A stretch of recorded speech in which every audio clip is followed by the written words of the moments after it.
नमस्कार मित्रांनो, मी प्राध्यापक अमोल तळणकर पुन्हा एकदा मनपूर्वक स्वागत करत आहे. आपल्याला एक अत्यंत आनंदाची महत्वाची बातमी द्यायची आहे की आपलं कमी जरी शिक्षण झालेलं असलं तरी सुद्धा आपल्याला सरकारी नोकरीची सुवर्ण संधी चालवली.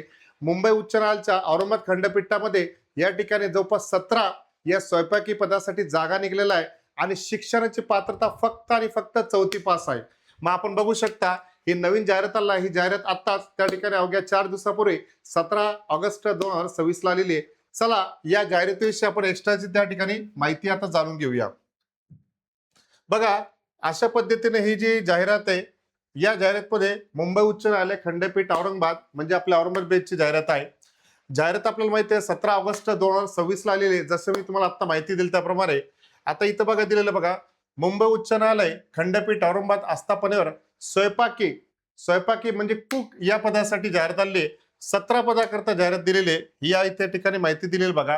टोटल किती जागेसाठी दिली? 17 जागेसाठी माहिती दिलेली आहे. ठीक आहे. 17 उमेदवारांची निवड यादी आणि 4 उमेदवारांची प्रतीक्षा यादी म्हणजे 4 वेटिंगसाठी म्हणजे 17 आणि 4 असे 21 जागेसाठी असणार आहे. यासाठी निरोगी पात्र उमेदवारांकडून अर्ज मागवण्यात येणार आहे. हे वगैरे वगैरे गोष्टी आहे, या कॉमन गोष्टी आहे. याच्यामध्ये वेतन मॅट्रिक जे आहे बघा त्या ठिकाणी 16,600 ते 52,400 पे स्केल या ठिकाणी नमूद केलेलं आहे. आता इथं बघा या ठिकाणी टोटल 18 पद आहे, त्यातलं एक पद दिव्यांगासाठी राखीव आहे. मात्र इथं दिलेले बघा टिप दिलेली आपल्याला नोट, दिव्यांगासाठी राखीव असलेले पद मुंबई उच्च न्यायालयाने मार्गदर्शक तत्वे तयार केलेल्या नंतरच भविष्यात भरण्यात येईल. म्हणजे काय, पद 18 आहे दिव्यांगाचं, मात्र दिव्यांगाचं पद या जाहिरातीमध्ये भरलं जाणार नाही, ते रिझर्व्ह ठेवलेलं आहे. कालांतराने ज्यावेळेस बॉम्बे हायकोर्टचे डायरेक्शन येतील त्याच्यानंतर या पदाची त्या ठिकाणी भरती केली जाणार. कशाची? दिव्यांगाची. ओके. आता पुढची काय माहिती बघायची आपल्याला. याच्यामध्ये काय माहिती दिली बघा की यासोबत इच्छुक उमेदवारांनी त्यांच्या अर्ज विहित नमुन्यात द्यायचे वगैरे वगैरे. आता याच्यातली अत्यंत महत्वाची माहिती अशी आहे की आपल्या सगळ्यांना माहिती आहे आता सध्या ऑनलाईनचे फॉर्म आपण भरला जातो, परंतु ही जी जाहिरात आहे या जाहिरातीमध्ये आपल्याला जो फॉर्म भरायचा आहे हा ऑनलाईन भरायचा नाही, हा फॉर्म आपल्याला ऑफलाईन भरायचा आहे. आणि बघा या पद्धतीने हा याचा फॉर्मॅट असणार आहे. लक्षामध्ये या फॉर्मॅटमध्ये असणार आहे. असं टायटल आहे, स्वयंपाकी या पदासाठीचा अर्ज. आपल्या टेलिग्रामवरती याची पीडीएफ दिलेली आहे आणि त्याचे खाली दिलेले ते तुम्ही क्लिक करून बघू शकता आणि त्याची तुम्हाला माहिती भेटेल, तर तुम्ही पीडीएफ डाउनलोड करून ते भरून त्या ठिकाणी अप्लाय करू शकता. ठीक आहे. हा अशा प्रकारचा फॉर्म आहे, स्वयंपाकी या पदासाठीचा अर्ज. इथं आपल्याला फोटो वगैरे त्या ठिकाणी लावायचा आहे. लक्षात ठेवायचं 3.5 सेंटीमीटर आणि मल्टिपल 5 सेंटीमीटर मधला फोटो असणार आहे. ठीक आहे. हे अशा प्रकारची बेसिक माहिती असणार आहे, ज्याच्यामध्ये तुमचं नाव असणार आहे, तुमचा पत्ता असणार आहे जो पिनकोड सहित, बाकीचा तुमची डिटेल माहिती, या ठिकाणी तुमचा मोबाईल नंबर, ईमेल आयडी, तुम्ही पुरुष आहे का स्त्री आहे. इथं असं मॅटर नाही की महिला स्वयंपाक जाणार आहे, पुरुष सुद्धा अप्लाय करू शकता, काही अडचण नाही. आणि बाकीच्या या मोगम स्वरूपाची माहिती आपल्याला दिलेलीच आहे, तुम्ही विवाहित आहे का वगैरे वगैरे माहिती. ठीक आहे. आणि त्याच्यामध्ये एक महत्वाचं दिलेलं काय, हे सुद्धा माहिती आपल्याला की सरकारी नोकरीसाठी आपलं जर मॅरिड असेल तर किमान 2 अपत्याचा म्हणजे मिनिमम ठेवलेले. आपलं माहिती आहे तिसरा अपत्य असेल तर आपण सरकारी नोकरीसाठी ट्राय करू शकत नाही. बाकीची माहिती आपल्याला इथं दिलेलीच आहे, ते तुम्ही त्या ठिकाणी बघू शकता. ठीक आहे. ही माहिती या ठिकाणी दिलेली आहे. आता पुढची जर माहिती आपल्याला इतर माहिती जी आहे त्याच्यामध्ये बघा काय काय दिलेलं आहे याच्यामध्ये की हा हे तारीख आपल्या महत्वाची. हा ज्या फॉर्मची जी मित्रांनो शेवटची डेट आहे, ही शेवटची डेट 10 सप्टेंबर 2026 पर्यंत आपल्याला भरायची आहे. याच्यामध्ये लूज व्हायचं नाही आणि संध्याकाळी 7 वाजेपर्यंतच या कार्यालयामध्ये आपले पोहोचले पाहिजे. मी रिपीट करतो, आपला हा जो फॉर्म आहे स्पष्ट नमूद केले, स्पीड पोस्टाने ऑफलाईन फॉर्म पाठवायचा आहे. तो फॉर्म 10 सप्टेंबरला त्या ठिकाणी संध्याकाळी 5 वाजेपर्यंत त्यांच्या कार्यालयात जमा झालेला पाहिजे. आणि फॉर्म कुठं पाठवायचा याचा पत्ता सुद्धा दिलेला आपल्या या ठिकाणी, प्रबंधक प्रशासन ऍडमिनिस्ट्रेशन, मुंबई उच्च न्यायालय खंडपीठ औरंगाबाद, म्हणजे सध्याचा छत्रपती संभाजीनगर, पण उल्लेख आपल्याला औरंगाबादच करायचा आहे कारण की खंडपीठचं नाव औरंगाबादच आहे आणि जालना रोड छत्रपती संभाजीनगरचा. ठीक आहे. हा या पद्धतीचा फॉर्म असणार आहे. याच्यामध्ये सोबत महत्वाची काय काय लागणार आहे पात्रता, तो उमेदवार त्या सगळ्यात पहिले चारित्र्य आणि वर्तणूक चांगली असावी वगैरे वगैरे गोष्टी दिलेल्या आहे. उमेदवार 4थी इयत्ता उत्तीर्ण असावा, म्हणजे तुमच्याकडे 4थी पास असणं गरजेचं आहे.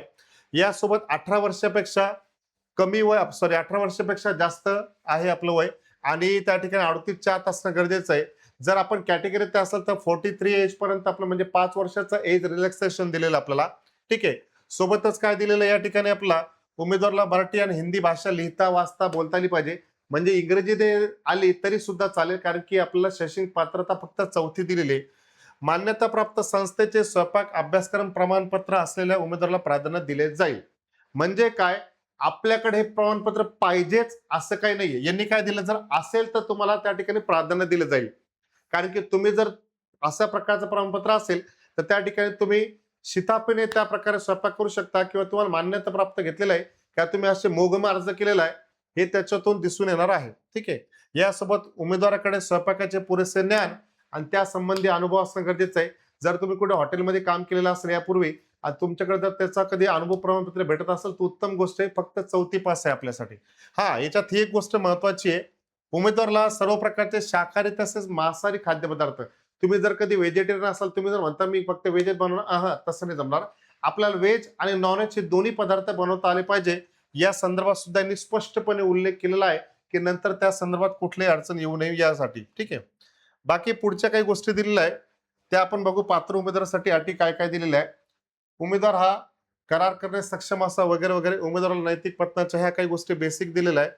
उमेदवाराला फौजदारी न्यायालयाने दोषी ठरले नसावे किंवा उमेदवाराविरुद्ध फौजदारी केस नसावी, म्हणजे तुमच्यावर एखादा काही एफ-आय-आर वगैरे काही झाले नसावी आणि केस पेंडिंग नसावी असा संदर्भात आहे ते. ठीक आहे. बाकीचे आहे 28 मार्च 2006 हे सांगितलं आता तुम्हाला मी की 2 पेक्षा जास्त आपत्ती नाही पाहिजे वगैरे वगैरे माहिती आहे. ठीक आहे. बाकीच्या इतर जी माहिती, हा हे महत्वाचे आहे. क मध्ये उमेदवाराने अर्जासोबत खालील दाखल्यांच्या स्वतः प्रमाणित म्हणजे सेल्फ अटेस्टेड, तुमचे डॉक्युमेंट सेल्फ अटेस्टेड पाहिजे, केलेल्या छायांकित प्रती सादर कराव्यात. यासोबत तुम्ही 4थी आहे, चांगली गोष्ट आहे, पण 4थी सोबत जर एक्स्ट्राचे जर तुमचं काही शिक्षण झालं असेल अवांतर, जसं की 4थी आहे, 7वी आहे, 10वी आणि 12वी, याच्यातून लक्षात येतं की त्या ठिकाणी बोर्डाचे प्रमाणपत्र असणं आवश्यक आहे. जर असेल तर वेल अँड गुड. आणि सोबत त्या ठिकाणी ग्रॅज्युएशन जर झालं असेल तरी सुद्धा तुम्ही ते जोडू शकता. ठीक आहे. याच्यासोबत जन्मतारखेचा दाखला विचार ज्याच्यामध्ये टीसी सांगितलेलं आहे किंवा निर्गम उतार वगैरे असेल ते चालेल. एसएससी बोर्डाचे प्रमाणपत्र लागेल जर असेल तर, नाहीतर आपल्याला 34 पात्र दिले, नसेल तर काही अडचण नाही आपल्याला. जातीचा दाखला त्या ठिकाणी दिलेला आपल्याला, जर तुम्ही एससी एसटी ओबीसी जे काय असेल जातीचा दाखला तुमच्याकडे असेल तो दिलेला आहे. बाकीची इतर माहिती या संदर्भात त्या ठिकाणी दिलेली आहे. आलं लक्षामध्ये. सोबत दिलेलं आहे की त्या ठिकाणी अनुभवाच्या पुराव्यासाठी सादर करण्यात आलेले नियुक्तीपत्र, ऑफर लेटर अथवा वेतन पावती ग्राह्य धरली जाणार नाही, म्हणजे बाकीच्यांचे एंटरटेन केले जाणार नाही. विशेष पाककृती संबंधी प्रावीण्याबाबत दाखला असला. विशेष प्रावीण्यकृती म्हणजे काय, समजा तुम्ही कुठे काम, तुम्ही चायनीज स्पेशलिस्ट असाल, कुठे पावभाजी स्पेशलिस्ट असाल, कुठे नॉनव्हेज मध्ये स्पेशलिस्ट असाल, कुठे हॉटेलमध्ये काम केलं असेल आणि तसं जर तुम्हाला त्या संबंधित हॉटेलकडून जर प्रमाणपत्र भेटलं तर उत्तमच गोष्ट आहे. म्हणजे त्यांच्यातून तुमचा या ठिकाणी लक्षात येणं म्हणजे लक्षात येऊन जाईल काय काय. आता बाकीच्या डॉक्युमेंट बाबत काय सांगितलेलं आहे की इथं त्या ठिकाणी तुमचं डोमेसिल असणं गरजेचं आहे महाराष्ट्राचं, म्हणजे महाराष्ट्राबाहेरची जी रहिवासी आहे, जी महाराष्ट्रात जाती आहे, ती इथं अप्लाय करू शकणार नाही.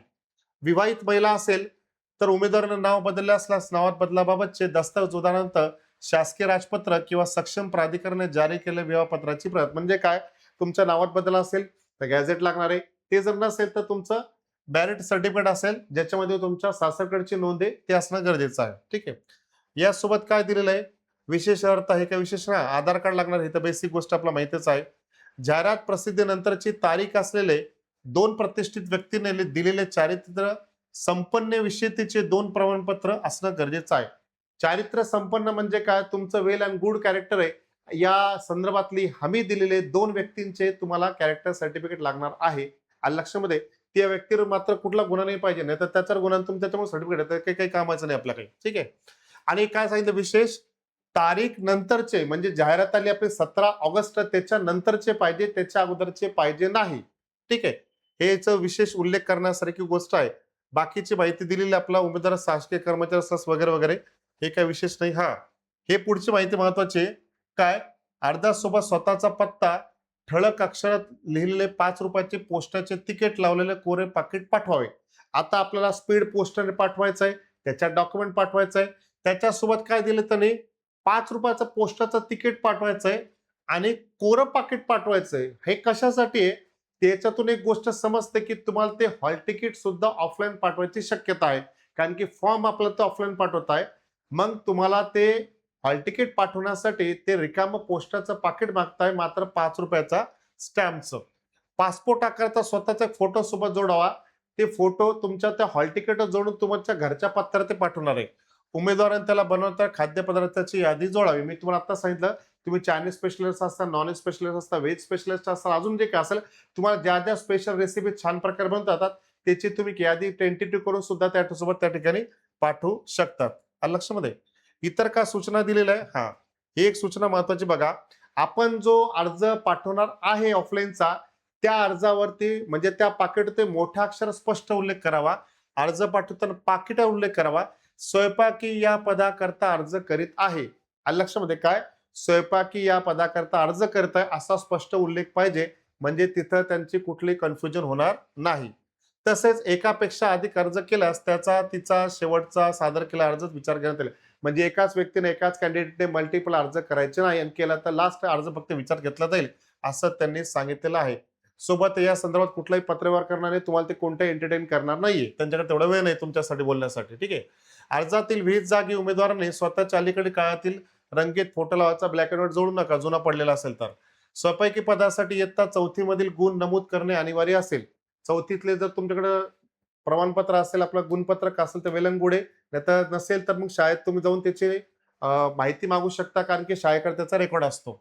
जर उमेदवार 4थी परीक्षा उत्तीर्ण असेल आणि पुढील उच्च अर्हता प्राप्त जसं की 10वी आहे, 12वी आहे, पदवी असेल त्याच्याकडे किंवा तिच्याकडे 4थीचे गुणपत्रक नसेल तर त्या ठिकाणी 50% नोंद करायची. म्हणजे तुम्हाला सापडलं तर चांगली गोष्ट आहे, ते जोडा. ते नसेल तर शाळेत जाऊन बघा. ते पण नाही सापडलं ती पण अडचण नाहीये. आपल्या तिथे काय करायचे, रकान्यामध्ये फक्त 50% गुण पडलेले एवढं जरी मेन्शन केलं तरी पुरेसं आहे. ठीक आहे. मग एकूण 100 पैकी 50 गुण प्राप्त आहे असं तुम्हाला उल्लेख करायचा आहे. आता पुढे काय दिलेलं आहे, अचूक माहिती भरावी वगैरे वगैरे. याच्यामध्ये 4थी पास. आता हा, यांनी काय सांगितले, पत्रासोबत माहिती खालील दिलेल्या क्रमानुसार नमूद करावी. क्रमानुसार म्हणजे सिक्वेन्स वाईज द्यायची. सिक्वेन्स वाईज काय, सगळ्यात पहिले 4थीचं जोडायचंय, त्यानंतर 7वीचं जोडायचंय, त्यानंतर 10वीचं जोडायचंय, त्यानंतर 12वीचं जोडायचंय, त्यानंतर ग्रॅज्युएशन जोडायचंय आणि जे आहे ते जोडायचं, जे नाही तर ते त्याला काही पर्यायच नाहीये. काही शाळांच्या गुणपत्रिकेमध्ये टक्केवारीऐवजी ग्रेडच्या स्वरूपात दिलेल्या असतात. या प्रकरणात उमेदवाराने अर्ज भरण्यापूर्वी विषयनिहाय मिळालेले गुण एकूण घेऊन टक्केवारी असलेले गुणपत्रक संबंधित शाळेकडून मिळवावे. मी तुम्हाला पहिलेच म्हटलं ना, नसेल तर शाळेकडून जाऊन घ्यायचंय, त्यांच्याकडे रेकॉर्ड असतो, तुमच्याकडे हरलं तरी सुद्धा. ते गुण उपयुक्त रकानाच्या दिलेल्या सूचनानुसार भरावे. सदर गुणपत्रक अर्जासोबत पाठवावे. म्हणजे त्या जो आपला ऑफलाईन अर्ज त्याच्यात तर भरायचाच आहे, पण सोबत त्याची कॉपी सुद्धा पाठवायला आपल्याला सांगितलेली आहे. ठीक आहे. ओके. आता इथं काय दिलेलं बाकीचं, बाकीच्या इतर गोष्टी दिलेल्या आपल्याला त्या ठिकाणी. ज्या उमेदवाराकडे कुकिंग मधील पदवी वगैरे वगैरे दिलेलं असेल चांगली गोष्ट आहे, वेल अँड गुड. बाकीची इतर अवांतर माहिती एवढी काही विशेष नाही. फक्त चुकीची माहिती जर भरली, अर्धवट माहिती भरली तर अर्ज नाकारला जाईल, हे असं काही भरायचं नाहीये. हा, यांनी सांगितलेलं काय, अल्पसूची शॉर्टलिस्ट करणार तुमच्या नावाची. हा, इथं काय सांगितलेलं आहे, शैक्षणिक गुणवत्तेनुसार स्वयंपाकी कामाच्या अनुभवानुसार उमेदवाराची अल्पसूची म्हणजे शॉर्टलिस्ट केली जाईल. आणि ही समितीचे सगळे अधिकार हे आपल्या बॉम्बे हायकोर्टच्या औरंगाबाद बेंचकडे ठेवलेलं आहे. आणि अर्ज भरताना कोणती शुल्क भरायची आवश्यकता नाही. म्हणजे तुम्हाला इथं कुठलाही शुल्क, कुठलाही डीडी, काही चलन भरायची गरज नाही. मग ते काय म्हणतात, जेव्हा शॉर्टलिस्ट आम्ही जाहीर करू, तर शॉर्टलिस्ट जाहीर झाल्यानंतर ज्यांचं शॉर्टलिस्ट मध्ये नाव येणार आहे त्यांना, त्यांच्यासाठी फक्त ₹200 चार्ज असणार आहे, जो राष्ट्रीयकृत बँकेतून असणार आहे. आणि register of high court bench at Aurangabad यांच्या नावाने हा डिमांड ड्राफ्ट आपल्याला डीडी करायचा आहे आणि ते पोस्टाने त्या ऑफलाईन अर्जासोबत पाठवायचा. कधी, शॉर्ट लिस्टच्या नंतर. आपण सुरुवातीला फॉर्म भरतोय त्याच्या सोबत नाही. ही गोष्ट आपल्याला आवर्जून लक्षात ठेवायची आहे. हे शुल्क काही परत भेटणार नाही, ही तर गोष्ट माहिती आहे, कोणी मागणार पण नाही आपल्याला काही. आलं लक्षामध्ये? वगैरे वगैरे गोष्टी. आता ही कशी एक्झाम होणार आहे, शेवटचा मुद्दा. मूल्यांकन पद्धतीमध्ये स्वयंपाकी प्रात्यक्षिक परीक्षा उत्तीर्ण गुण किमान 15. टोटल गुण 13 आहे, सॉरी 30 आहे, मात्र आपला कमीत कमी किती पाहिजे, 15. म्हणजे तुमच्याकडून ते कुकिंग करून घेतील आणि कुकिंग बरोबर झाली काय झाली याचे तुम्हाला ते तिथे एक्झामाइन करतील आणि एक्झाम मध्ये तुम्हाला 30 पैकी किमान 15 गुण तरी मिळणं गरजेचं आहे. आलं लक्षामध्ये? नंतर तुम्ही भाजी करायला गेली ती भाजी करपून गेली असं जमणार नाही आपल्याला. त्यानंतर शारीरिक कार्यक्षमता चाचणी 10. आलं लक्षामध्ये? म्हणजे तुम्हाला काही वजन उचलावं लागतील, काही गव्हाचे पोते असतील, तांदळाचे पोते असतील, भाजीपाला असेल वगैरे वगैरे, त्यांच्या पद्धतीने त्याला 10 मार्क आहे. तोंडी मुलाखतला 10 मार्क आहे. तोंडी मुलाखत 10 मार्क म्हणजे काय बाबा, कशात काय मिसळून काय होऊ शकतं काय वगैरे, जे कुकिंग संदर्भात जे बेसिक क्युरी प्रश्न तुम्हाला ते विचारतील. असं 30, 10, 10 आणि टोटल 50 मार्काचं असणार आहे. ठीक आहे. सर वरील सर्व परीक्षासाठीचे वेळापत्रक ते टेंटेटिव्ह तुम्हाला त्या वेबसाईटला ते सादर करणारे वगैरे वगैरे आपल्याला माहिती दिलेलीच आहे. ठीक आहे. म्हणजे याच्यातून एक गोष्ट लक्षात घ्यायचं काय, की या संदर्भात त्या ठिकाणी याच्यामध्ये कुठलीही एक्झाम होणार नाही. फक्त आपला प्रॅक्टिकल बेसवर एक्झाम असणार आहे. तर ही आपल्याला अत्यंत महत्त्वाची संधी आहे. कोणी दौडू नका. आणि ज्यांचं कमी शिक्षण झालं त्यांनी तर विशेष दौडू नका. या संधीचा लाभ घ्या आणि या पदावरती आपल्या त्या ठिकाणी जाण्यासाठी आपण तयार राहा. आजची माहिती कशी वाटली कमेंट करून जरूर कळवा. तोपर्यंत काळजी घ्या. जय हिंद, जय भारत.